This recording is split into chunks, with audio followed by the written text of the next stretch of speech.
Last time, we got to the conclusion of the Z part of the story, and now we're going into Super. Surprisingly enough though, a lot of it's going to look different because of what's happened so far in the story. With Goku now training on Beerus' planet, and Broly back on Earth, how is the story going to go from here? We'll see all that and more in this part 10 of What If Bardock went Super Saiyan against Frieza. Gohan and Broly begin their first battle in a while. With Broly being able to fully showcase the power of Super Saiyan 2, or at least his version of it, and Gohan getting to use Ultimate to its fullest potential, finally fighting an opponent where he could use his full power against them. Gohan's impressed to see how strong Broly is in Super Saiyan 2. It only makes sense though. He was always kind of different with his power, especially just as a Super Saiyan, so the fact that he's that strong as Super Saiyan 2 is incredible, and Gohan imagines what it would be like if he had his potential unlocked like him, or even if he got Super Saiyan 3 like Goku has. Either outcome could be pretty interesting, but he does wonder why Beerus didn't want to take Broly instead. He clearly was the strongest of the group by a long shot. But Broly thinks that Beerus noticed something that he's known for a while.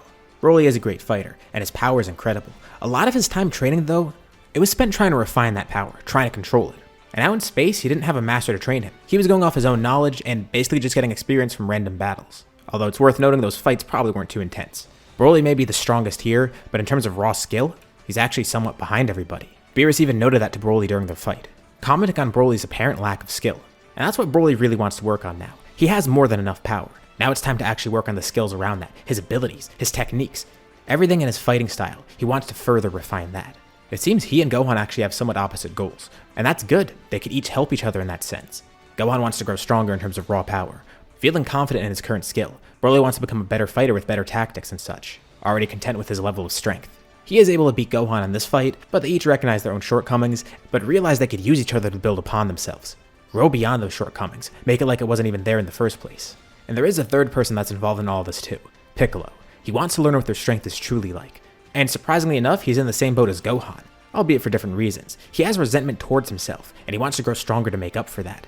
Wishing for his power, and then having Babidi possess him, he still resents those things. He's glad that he's strong, and he does have a lot of skill. He doesn't feel like he needs to work on either of those things. He just wants to work on himself. He wants all of this to feel earned. Broly wants to grow as a martial artist. Gohan wants to grow stronger and make his power feel earned too. While Piccolo, he solely wants to make his power feel earned. He needs to strengthen his view of himself. How about everybody else? Well, Krillin and Ten don't really have that issue for themselves. Of course, they would love to grow stronger, but they're kind of just naturally disadvantaged compared to the Saiyans and even Piccolo. Not that they mind though, they're content with their strength and their abilities. They already helped save Earth once. They've been content pretty much for this whole story. They will continue pushing themselves further though. They will keep it up still. It's worth noting that not too much has changed with them because of that though. But they're not going to slack off by any means. I will mention Videl though. She is still somewhat involved in her training after Pan is born, but there's not really too much that she could do. She's occasionally pretty active with Gohan and spars with him, but don't expect her to get on their level or anything. As much as I would love to include more of her, that just won't happen. As for Goku, well, he's being Goku, albeit on Beerus' planet this time. His training's going pretty well, and it's not like anything's going to happen in the meantime. There's no resurrection F at all, because Broly and Paragus' whole point of going out in space was to eliminate the rest of the Frieza Force. There's no one left to bring him back. It's not like he'd even stand a chance if he came back anyways. But that just doesn't happen. Although, the Universe 6 tournament would probably still happen like it normally did. At least everything that built up to it. The team itself is going to be different. And it's not like they're short on any fighters. There's multiple people that Goku can recruit for the team. Besides the obvious picks for fighters here, even consider the fact that there's Yamcha and Chaozu who are much stronger than normal and did get the ultimate ritual done on them too. And while he's not a fighter, even Kami's a lot stronger than normal. Not to mention there's Videl and even Goten. Paragus is a lot stronger too, but he is in his rapid aging phase, so he's not going to be too good of a fighter here. Although most likely the team would be the strongest people that he could find. So besides Goku, it's going to be Gohan, Piccolo, and Broly. And as for the fifth member, let's say it's Krillin. It could be either him or Ten because I still consider them both equal at this point. Goku also does try to train himself up more before the tournament, although this is Kami's room of spirit and time, so Goku's not going to be going in there for 3 years beforehand. But it's not like he won't train before the tournament. And now we get to the actual tournament itself. Piccolo thinks this will be a great chance to prove himself too. Not that he needs to prove his strength to others, but just to feel better about his own power. It's been a few years since he got possessed by Babidi, and all the strength he's gained since then is just because of his own hard work. And maybe fighting some of the strongest people in another universe, it'll make him realize he's content with his power, he's content with where he is, it's his own strength, because that's what he's been struggling with this entire time. That sort of imposter syndrome he felt. Piccolo actually does end up going first, and as for the fights himself, well, they're not too tough. The first 3 fighters are pretty easy for Piccolo to defeat. Piccolo's able to strategize a way to defeat Potamo, and as for Frost, he can see through his fake politeness. Even using his sharp sense of hearing to hear that Frost is trying to use some sort of needle underneath his arm, which is a really good catch from him. As for Magetta, that's a little bit tougher, but Piccolo would be able to insult him pretty easily once he figures that out. And unfortunately for Cabba, he's not going to learn anything about Super Saiyan, but he has a pretty respectful match with Piccolo, although he does lose. So Piccolo's just swept through the first 4 fighters here. wondering if he can go for 5. Of course, he's not going to be able to defeat Hit. But he should be content that he fought those 4, right? Especially because they're not necessarily weak either. He had a really good showing here. Even Beerus is impressed to see how well Piccolo's doing. But they watch as the next person goes up to fight Hit, and that's Broly. Beerus and Goku note that Broly's grown considerably since they last saw him. He's had a proper training partner, and has been focusing on more than just power.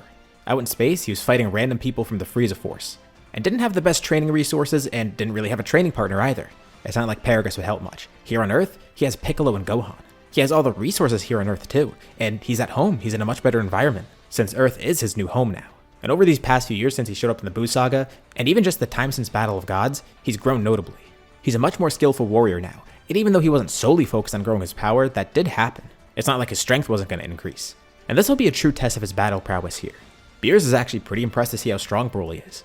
Goku even says that Broly might be getting close to his level too, even after getting God Ki and getting another form on top of Super Saiyan God, which he hasn't shown yet. Strength might not be an issue here against Hit. It's going to be the skill involved. If Broly could properly formulate a good strategy here to defeat Hit, he could win.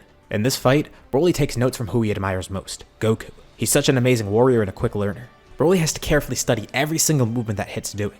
And maybe he could figure out the key to his power. He saw some of that in Piccolo's fight too. He's been analyzing the entire time.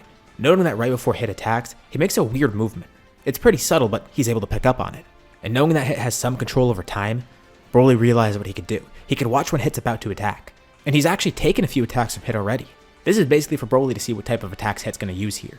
Overcoming time skip will be hard, but Broly realizes. He just needs to watch out for when Hit's about to attack, and then try and predict what he's going to do next. He tries this once, putting all of his power into a melee attack. He knows he's not going to be able to do this a lot, because once Hit catches onto it, it's going to be harder to pull off. So he tries not to waste his chance.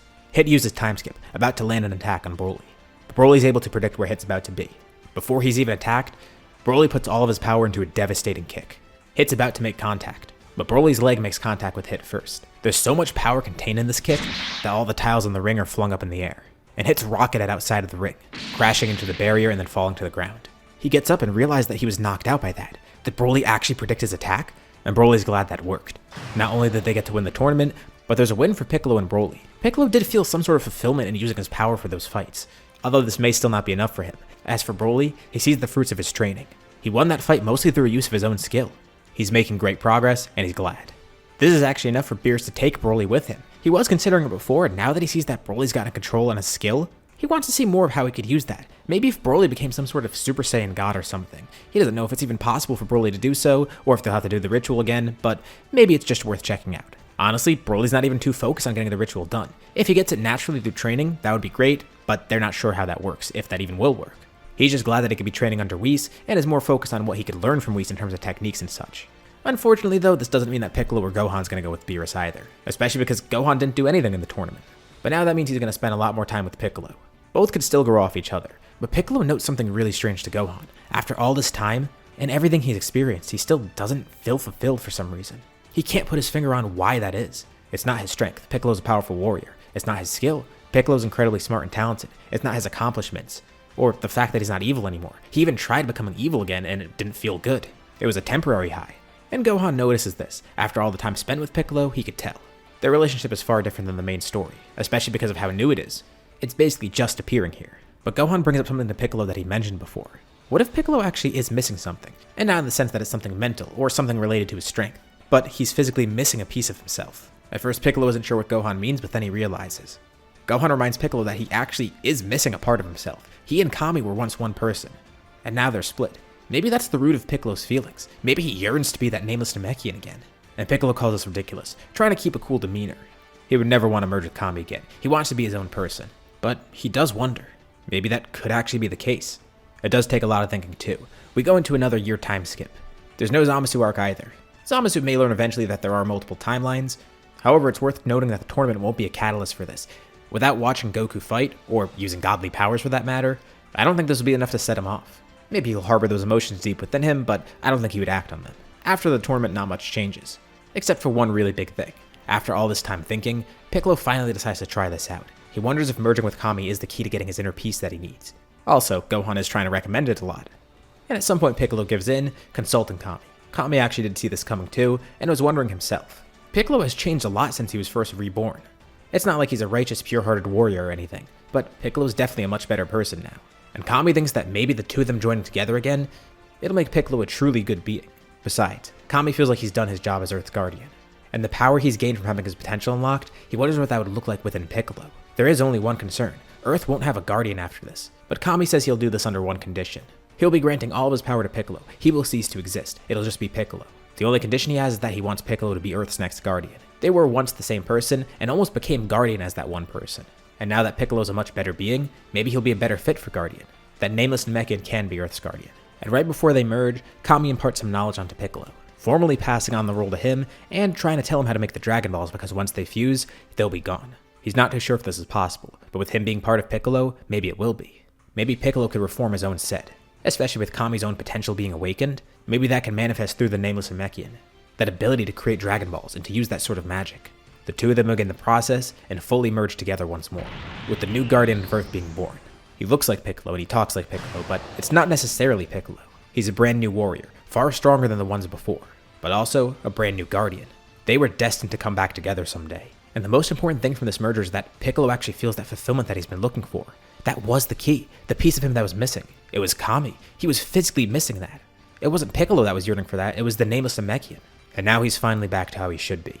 Immediately creating a new set of Dragon Balls afterwards, surprised to see that it does work. Although he does get some help from Popo too, who has a nice model of Shenron. But the Dragon Balls aren't too important to him. He's just glad to be at peace, finally being whole again. But his true test as Guardian will come soon, because the Tournament of Power is on the horizon. Zeno gets pretty bored, especially without having another Zeno to keep him company. And without Goku even pushing him to do the tournament, he decides he's going to do another tournament. He always wanted to do it after seeing the Universe 6 tournament. And funny enough, he actually didn't get to see much of Goku because Goku never fought, and he wasn't as forward with Zeno when he showed up. But now Goku has the opportunity to show his strength after all his training. But they're going to need to formulate a team for the tournament. Gohan is selected as the leader, with Gohan confident he could do a good job leading them. Forming the team isn't too hard at all. There's Gohan, Goku, Broly, Krillin, Ten, Roshi, Yamcha, Chaozu, and Piccolo. It'll be the first time Yamcha and Chaozu actually get to fight seriously with their ultimate form, and the first time Piccolo fights as a unified Namekian. But they do need one more person. Who could they have as the 10th fighter? Well, there's Goten, but Goku feels like he doesn't have enough experience to help here. Then there's Videl, who actually ends up turning it down. She does have the experience to help, but she doesn't necessarily have the power to back it up, although she appreciates that she's been considered, but knows unfortunately that she'll be disadvantaged there. However, she does say that if they can't find a 10th member, she will join to help them. There's also Paragus, who can fight, but his old age might slow him down a bit, even with his improved strength now. It would be great if future Gohan were here to help. But they have no way of getting him here, and he's probably just enjoying a peaceful life. And even though we didn't cover his timeline, he actually is enjoying a peaceful life. Well, Gohan says they should just have Videl on the team, and he could stick with her the entire time. Piccolo thinks he might have merged with Kami too soon because if they had Kami, he could have been the 10th warrior. And it's not like there's anyone they could revive with the Dragon Balls either. Reviving someone. Wait, Goku gets a good idea. He knows one person they could trust who might be strong enough to help them. Although, it's kind of a long shot. He remembers that Baba was able to bring Grandpa Gohan back for a day, so maybe she could bring a parent back for Goku again. His other father, Bardock. It's a long shot, but he remembers beating him in hell. But from what he remembers, Bardock wasn't too terrible of a person. Sure, not a great guy. He was in hell for a reason. But he could probably help here. And since he's been dead this entire time, it's not like he'd age like Paragus did. It takes some convincing from Beerus and Whis, but Goku eventually goes to recruit him. So, Goku goes to hell. In a good way. He searches for Bardock's energy and then teleports over there, surprising Bardock as he appears and sees his squad around him. At first they all look confused, but Tora knows who that is, and Bardock obviously does too, and he's just confused to see Kakarot here. Did he die this time? No, Goku says he's here for a different reason. He wants Bardock to help them fight, and explains what's going on. He's just surprised that after all this time, that his son has shown up here, and it's surprising to hear that he can come back for a day too. Honestly, he doesn't necessarily want to be revived, but hey, if it's just for a day, he will help out. Especially because it could be pretty fun to fight some strong warriors from other universes, and the outcome of this battle will decide his existence. But before they go, Goku does ask Bardock, show his full strength. He wants to see what Bardock's going to be working with during the tournament. And Bardock says he won't disappoint. He has been training non-stop in hell, especially ever since he's seen Kakarot. He's even gotten word that Kakarot has become the Super Saiyan that he wanted him to be. They know that he killed Frieza. Goku powers up, showing off Super Saiyan, saying that he's even gone beyond this. Bardock's glad to hear that. So it wasn't just him. He starts charging energy, first going Super Saiyan, but then something else changes too. At first Goku's not sure what's going on, but then he immediately realizes what Bardock's doing. His hair grows out considerably, and his power shoots up dramatically. And in response, Goku does the same thing too, with Bardock and Goku both showing off Super Saiyan 3 to each other. And Bardock laughs at this, having expected Goku to pull this off. But Goku's pretty surprised to see that Bardock has it too. Goku says he has power beyond that, and he'll show Bardock during the tournament, but tells Bardock to save that power. Baba did mention that once Bardock's revived, using too much energy could shorten the time he has in the living world. But Goku looks forward to how he'll perform in the tournament. Bardock's brought back to the living world, meeting the rest of the team, and even his grandson, Gohan. It's a bit of a strange experience for everybody. They never saw Bardock before, they've only really heard about him. And it's especially strange because he looks exactly like Goku. But thankfully, they now have their 10th member, as Team Universe 7 goes off to the tournament, ready to start this battle. And this is where we'll leave off for now. What do you guys think about this part? What's going to happen next time? Leave your thoughts and suggestions in the comments below. I'd love to see what you guys think. As usual, be sure to drop a like and subscribe if you haven't already, especially if you want to see more parts of the series, or if you just want to help out the channel. The next part will be the finale too. Anyways, thank you all for watching, and I'll see you all in my next video.